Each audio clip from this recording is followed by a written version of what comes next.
Hello guys, welcome back to my YouTube channel Quick Response. Guys, today we are going to continue the fifth part of digestive gland in this sixth part of digestion and absorption. So without wasting time, let's start. Guys, one more thing which I used to say every day, I have a request from you all that if my videos are really beneficial for you, then please like and subscribe my channel at least because it motivates me to make further videos for you. तो चलो अब start करते हैं।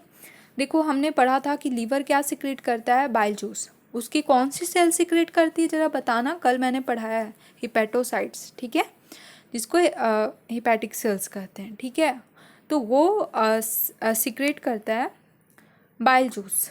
और bile juice ये जब secrete करते तो कहाँ जाता है, सबसे पहले कहाँ जाता है, बाइल कैनालिकुली में। अब आगे का प्रोसेस के लिए पिछली वाली वीडियो देख लेना, ठीक है। तो बाइल जूस के बारे में अभी पढ़ते हैं वरना वीडियो लॉन्ग हो जाती है।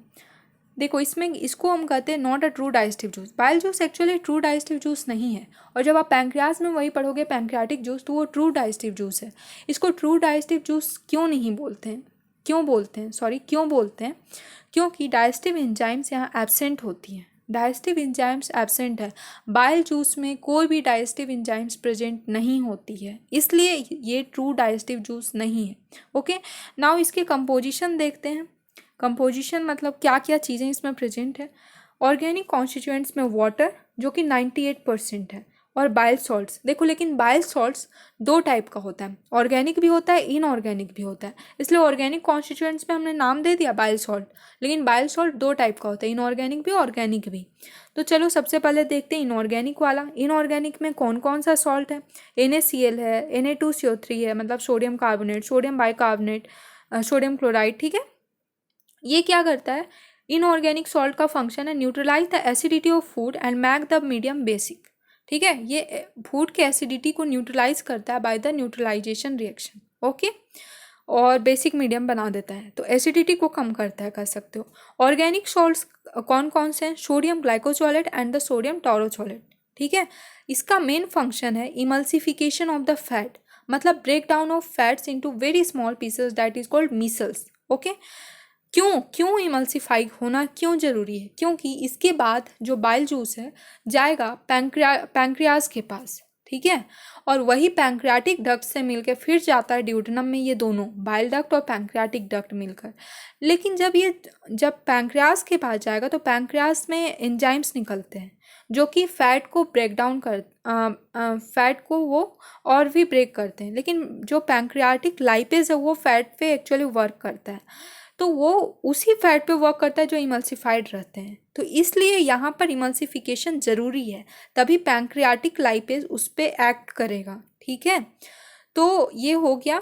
अब देखते हैं एक्चुअली बाइल सॉल्ट का कुछ फंक्शन है, कुछ ही इंपॉर्टेंस है। क्या है importance, actually it helps in the absorption of fats and fat soluble vitamins.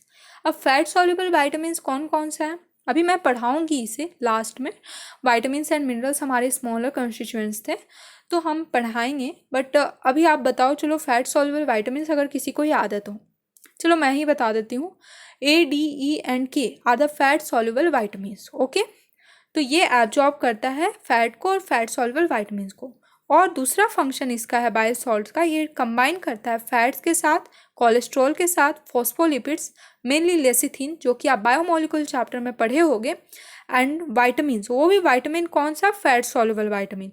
ये देखो कंबाइन करता है, दोनों को ऐड करेंगे और बनाता है मीसल्स। मीसल्स कैसे बनाता है, ये इमल्सिफाई करता है फैट्स को और फिर वही मीसल्स बन जाता है। जब वो फैट छोटे छोटे टुकड़ों में टूटता है तो उसे मीसल्स कहते हैं। नाउ इसका अब कंपोजिशन को कंटिन्यू करते हैं। बाइल पिगमेंट, देखो bile pigment it also contains bile pigment. Bile pigment क्या है, एक्चुअली एक्सक्रेटरी सिस्टम में पढ़ोगे आप कि हमारे बॉडी में बहुत तरह के एक्सक्रेटरी सिस्टम है, लाइक एक्सक्रेटरी ऑर्गन्स भी हैं, जैसे लंग्स भी एक्सक्रेटरी सब्सटेंसेस निकालता है, लीवर भी उसी तरह एक्सक्रेटरी सब्सटेंसेस निकालता है, वो है बाइल पिगमेंट। और कौन कौन सा है बाइल पिगमेंट, दो हैं हमारे बुक में दिए हुए, बिलीरुबिन एंड बिलीवर्टिन, ठीक है। This are the excretory substances of liver. Now it also contains cholesterol, अभी मैंने बताया कोलेस्ट्रॉल, फॉस्फोलिपिड्स, वाइटामिन से और फैट से जाके कंबाइन करता है और मिसल्स बनाता है। तो it also contain cholesterol it also contain lecithin, phospholipid का एग्जाम्पल है lecithin, and also contain inorganic constituent. Inorganic constituents में कौन कौन सा, सोडियम, पोटेशियम एट्सेट्रा, क्योंकि अभी मैंने बताया इनऑर्गेनिक सॉल्ट्स। ओके, नाउ इसका पीएच होता है 7.4 to 7.6 and the daily secretion है 500 मिलीलीटर। ये लर्न करना होगा 7.4 to 7.6, प्लीज़ याद कर लेना। और डेली सिक्रेशन है 500 मिलीलीटर। कल मैंने पढ़ाया था सलेवरी ग्लैंड्स में, उसका डेली सिक्रेशन आप मुझे कमेंट में करके बताना, क्योंकि मैंने कल ही पढ़ाया है, ठीक है। और उसके बाद इसको देखना, वो ये जल्दी याद हो जाएगा, ये 500 मिलीलीटर, क्योंकि दोनों में कुछ सेम है। Okay, now functions of bile juice. Bile juice का फंक्शन हम लोगों ने आधा देख लिया, क्योंकि बाइल सॉल्ट आधा वर्क कर चुका है। देखो, न्यूट्रलाइजेशन ऑफ HCl अभी मैंने पढ़ाया। Inorganic salt, inorganic bile salt का ये काम है। Emulsification of fats by sodium glycocholate and sodium taurocholate, ये अभी organic salt, organic bile salt का वर्क है। Absorption of fat and fat soluble vitamins, ये बाइल सॉल्ट्स का वर्क है ना। एक्सक्रीशन, ये एक्सक्रीशन मैंने बता दिया, बाइल पिगमेंट्स, ठीक है, excretory substances of the liver. Now activation of lipase. Lipase को कैसे एक्टिवेट करता है, मैंने यहाँ पर बताया कि इमल्सिफाई करेगा। उसके बाद पैंक्रियाटिक लाइपेज, क्योंकि वर्क करता है सिर्फ इमल्सिफाइड फैट्स पे, तो फिर पैंक्रियाटिक लाइपेज इमल्सिफाइड फैट को देखकर जब देखता है कि छोटा छोटा फैट का टुकड़ा टूटा हुआ है, तो जो लाइपेज है वो अपने आप को एक्टिव मानता है। वो सोचता है कि हाँ, अब इस पर वर्क करना चाहिए, क्योंकि हमको छोटा छोटा काम मिल गया, बड़ा काम इसको पसंद नहीं है पैंक्रियाटिक लाइपेज को, ठीक है। ओके, उसके बाद आप देखोगे एक वर्ड है, एक डिजीज़ है कह सकते हो, मतलब ये खतरनाक है। सो गॉल स्टोन। गॉल स्टोन आखिर होता कैसे है? आप क्योंकि मेडिकल स्टूडेंट हो और डॉक्टर बनने वाले हो, तो आपको गॉल स्टोन पता होना चाहिए। क्या होता है कि सम टाइम जो बाइल डक्ट है, जिससे कि हमारा बाइल जूस निकल रहा है, वो ब्लॉक हो जाता है और नैरो हो जाता है कभी कभी, समटाइम्स। तो उसमें क्या होता है, अब देखो यहाँ से बाइल जूस तो जा नहीं पाएगा, और मैंने बताया था कि जब बाइल जूस निकलता है तो हिपैटिक डक्ट और कुछ बाइल जूस चला जाता है गॉल ब्लैडर में, जहाँ पर स्टोर और कंसनट्रेटेड होता है। तो अब बाइल डक्ट क्या हो गया, ब्लॉक हो गया और नैरो हो गया, तो अब वो बाइल जूस नहीं जा पाएगा गॉल ब्लैडर में। तो गॉल ब्लैडर में वो बाइल जूस नहीं जा पाते, तो गॉल ब्लैडर में कोलेस्ट्रॉल डिपॉजिट हो जाता है और प्रेसिपिटेट हो जाता है गॉल ब्लैडर में, ठीक है। तो वो क्या बन जाता है, गॉल स्टोन, जिसको कहते हैं कोलीलिथियासिस, ठीक है। मतलब गॉल ब्लैडर में कोलेस्ट्रॉल जमा हो जाता है बाइल जूस की जगह, ठीक है। Now pancreas and it is the last gland.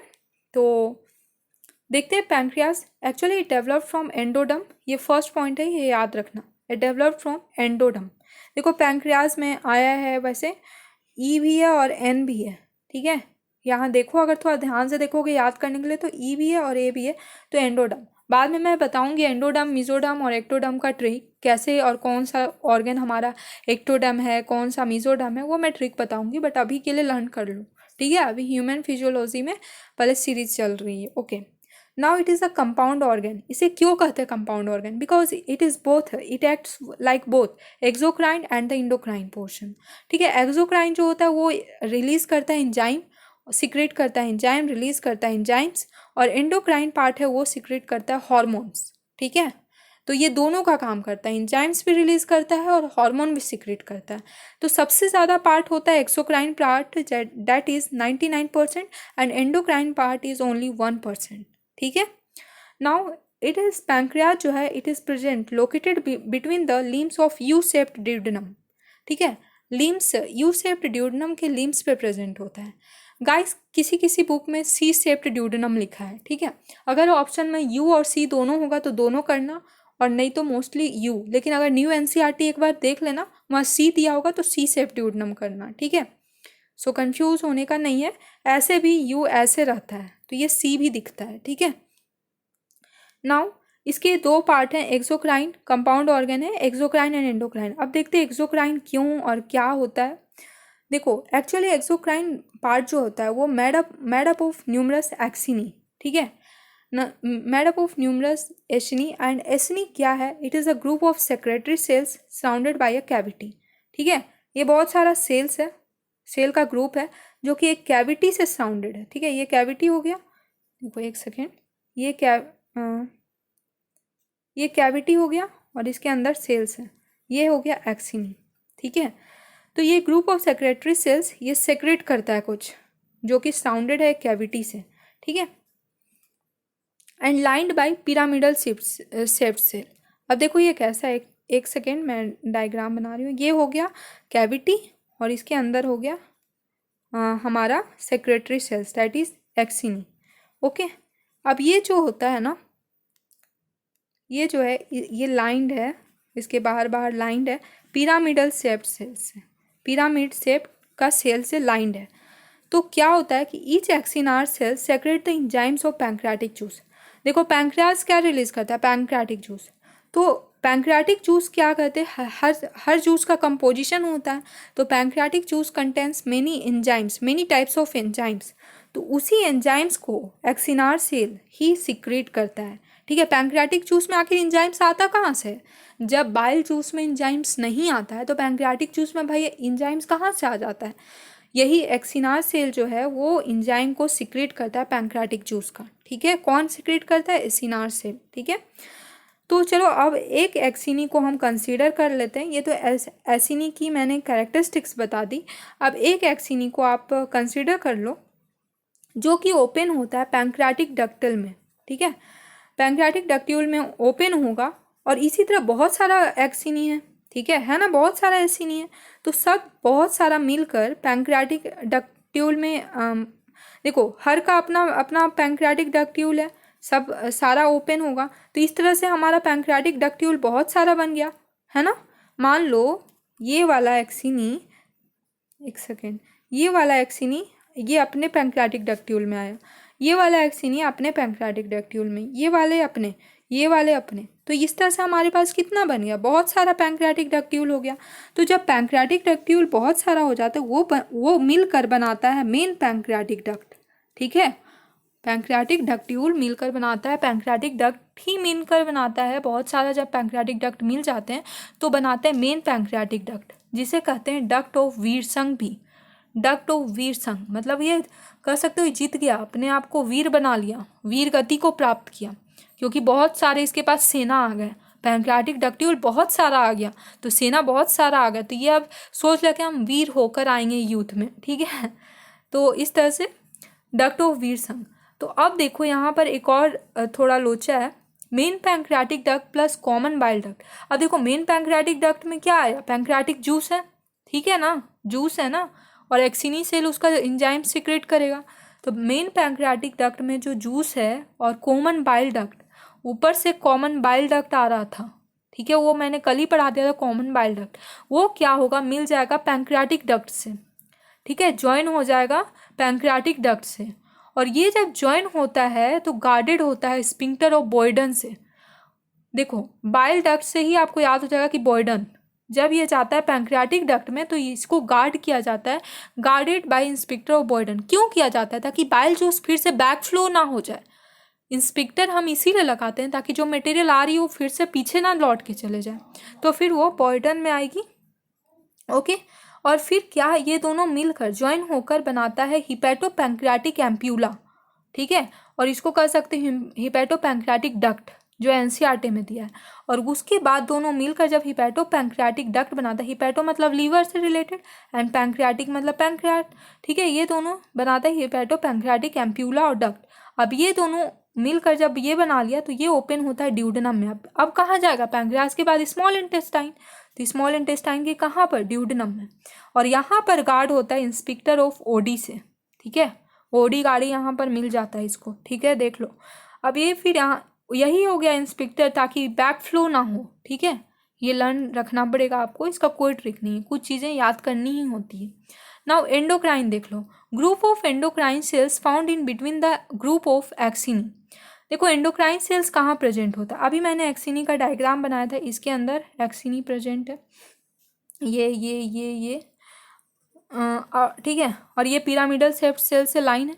अब देखो इसको क्या होगा कि इसके बीच में स्पेस बनेगा, स्पेस रहता है, उसी स्पेस में एंडोक्राइन सेल्स छुपा रहता है, ठीक है, जिसको कहते हैं इसमें जब एंडोक्राइन सेल्स छुपा रहता है तो इसको कहते हैं आइलेट्स ऑफ लंगरहंस, ठीक है, इसको कहते हैं आइलेट्स ऑफ लंगरहंस। और वो सेल्स, ये सारे सेल्स हैं, alpha beta delta PP sales, ये सारे सेल्स हैं, ठीक है।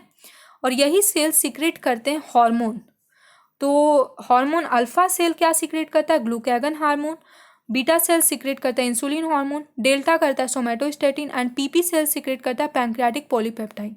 देखो ये ऐसे नहीं याद होगा, पर मैं उस चैप्टर में पढ़ाती, लास्ट वाले चैप्टर में, सो यहीं पर पढ़ा दी, तो ये याद कर लो। एजी बेटी डिस्को जाती है पंकज और पूजा के साथ। मैंने एक ट्रिक बनाया, एजी वाइफ अपने हस्बैंड से बोल रही है, एजी बेटी डिस्को जाती है आपके पंकज और पूजा के साथ डिस्को जाती है। पंकज और पूजा उसके दोस्त हैं। ए से हो गया अल्फा, जी से हो गया ग्लूकागन, बी से हो गया बीटा एंड आई से देखो बेटी। मैंने जो भी ऑरेंज कलर से किया वो उससे ट्रिक बनता है। आई से इंसुलिन, डी से जाती है डेल्टा, ठीक है। डिस्को में एस आ गया सोमेटोस्टेटिन एंड पंकज पूजा के साथ जाती है पैंक्रियाटिक पॉलीपेप्टाइड। ये पीपी सेल्स से निकलता है, इसलिए पीपी सेल्स क्या सिक्रेट करता है, हार्मोन पैंक्रियाटिक पॉलीपेप्टाइड, ठीक है। नाउ ये डायग्राम है, अब ये डायग्राम देख लो। देखो यहाँ कॉमन बाइल डक्ट आया, पैंक्रियास से निकला पैंक्रियाटिक डक्ट, ये दोनों मिल गया, ठीक है। ये दोनों यहाँ पर मिला है, देखो ये कॉमन बाइल डक्ट और पैंक्रियाटिक डक्ट यहाँ पर मिला है, तो क्या बनाएगा, हिपैटो पैंक्रियाटिक डक्ट। यहाँ पर देखो दिखाया तो है हिपैटो पैंक्रियाटिक डक्ट, ठीक है। सो पैंक्रियाटिक जूस, जो पैंक्रियाटिक जूस निकला उसका भी हम लोग देख लेते हैं कंपोजिशन, ताकि जब आप प्रोसेस ऑफ डाइजेशन पढ़ोगे तो उसमें हेल्प होगा। पैंक्रियाटिक जूस का क्या है, इसका डेली का सिक्रेशन है 1 to 1.5 लीटर पर डे, सबसे ज़्यादा 1 to 1.5 लीटर, याद रखना, पर डे इतना ज़्यादा निकलता है। नाउ 1 लीटर और 1.5 लीटर। कंपोजिशन देखो इसके, वाटर 98%, सॉल्ट्स एंड इंजाइम्स 2%। देखो इंजाइम्स और सॉल्ट सिर्फ 2% रहता है, लेकिन बहुत सारे इंजाइम्स हैं। नाउ पीएच इसका होता है 7.5 to 8.3, ठीक है, 7.5 to 8.3। एंड जो इंजाइम्स प्रेजेंट होते हैं पैंक्रियाटिक जूस में वो कौन कौन से हैं, पैंक्रियाटिक अल्फा एमाइलेज जिसको एमाइलोप्सिन कहते हैं। इसका फंक्शन मैं नहीं बता रही हूँ, ये प्रोसेस ऑफ डाइजेशन में पढ़ेंगे, ये बस याद रख लो। पैंक्रियाटिक अल्फा एमाइलेज जिसको एमाइलोप्सिन कहते हैं। पैंक्रियाटिक प्रोटीएसेस जिसमें 3 आता है, ट्रिप्सिनोजेन, काइमोट्रिप्सिनोजेन एंड प्रोकार्बोक्सी पेप्टिडेसेस। एनसीईआरटी में सिर्फ ये तीनों लिख दिया, ये नहीं बताया कि ये पैंक्रियाटिक प्रोटीएसेस हैं, क्योंकि ये प्रोटीन को डाइजेशन में हेल्प करते हैं। एंड ये pancreatic alpha amylase maltose starch वाला है, ये एक लाइन में लिखा हुआ है। नाउ न्यूक्लियसेस जो digestion of DNA and RNA into respective nucleotides में हेल्प करते हैं। न्यूक्लियसेस कौन कौन से हो गए, डीएनएस, आरएनएस हो गया। And last one is fat digesting enzymes, जो कि ये 4 इंजाइम्स निकलते हैं। देखो pancreatic lipase, cholesterol esterase and phospholipase, ठीक है, ये फैट को डाइजेस्ट करने में हेल्प करते हैं, और ये तीनों को मिलाकर कहते हैं स्टिप्सिन। ये याद रखना 3 है, बुक में अलग से लिखा है, लेकिन ये नहीं लिखा है कि ये तीनों एक साथ फैट डाइजेस्टिंग एंजाइम्स में हेल्प किए, तो इसे कहते हैं स्टिप्सिन। सो गाइस मैंने आज पढ़ा दिया पूरा जितना पढ़ाना था। गाइस अगर अच्छा लगा हो तो I have already told you in beginning what you have to do, and press the bell icon to so that you will be notified as soon as after uploading the video. Thank you.